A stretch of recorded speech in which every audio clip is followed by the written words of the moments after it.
नागपुर के कपिल नगर थाना क्षेत्र में रिश्तों को तार तार कर देने वाला शर्मनाक मामला सामने आया है। यहाँ एक 19 वर्षीय युवक ने अपनी ही 14 वर्षीय रिश्तेदार के साथ कई बार दुष्कर्म किया। पीड़िता जब 2 माह की गर्भवती हुई तब इस दरिंदगी का खुलासा हुआ।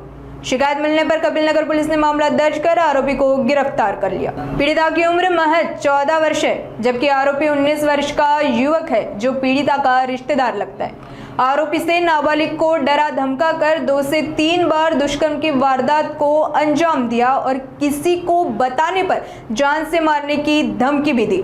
जब पीड़िता की तबीयत बिगड़ी तो उसे मेयो अस्पताल ले जाया गया, जहां मेडिकल जांच के दौरान उसके 2 महीने की गर्भवती होने की बात उजागर हुई। पीड़िता के बयान के बाद पुलिस थाने में शिकायत दर्ज कराई गई। कपिल नगर पुलिस ने त्वरित कार्रवाई करते हुए 19 वर्षीय आरोपी को गिरफ्तार कर लिया और आगे की कानूनी कार्रवाई जारी है।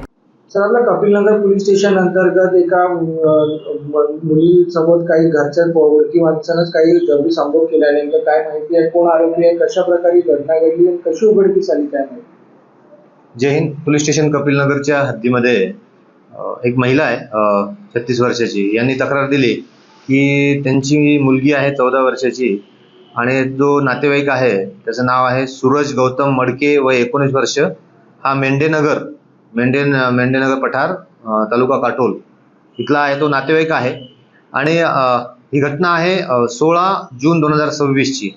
त्या दरम्यान जी फिर्यादी आहे ही आणि त्यांचे घरचे बाहेर गेले असताना घरात एक ती मुलगी होती आणि या मुलीचा गैरफायदा घेऊन हा जो आरोपी आहे हा घरात घुसला आणि जबरदस्तीने शारीरिक संबंध त्या पीडितेसोबत केले आणि त्यामुळे सदरची पीडित ही जवळपास 2 महिने गर्भवती राहिलेली। या दवाखान्यात मेयोमध्ये गेल्यानंतर आम्हाला सूचना जशी आली तसेच आम्ही फिर्यादी यांना बोलवून तात्काळ गुन्हा दाखल केलेला आहे। ज्या दिवशी दाखल केला त्याच वेळेला आम्ही आरोपीला पण ताब्यात घेतलेला आहे आणि आज मान्य कोर्टासमोर आरोपीला हजर करणार आहे। तशी जी पीडित आहे तिची पण मेडिकलसाठी आम्ही पाठवित आहोत। यामध्ये एकंदरीत प्राथमिक तपास सुरू आहे। या प्रकरणाचं नेमकं काय कारण आहे आणि यामध्ये अजून कोणी आरोपी होते का, हे एकंदरीत पूर्ण तपास सुरू आहे।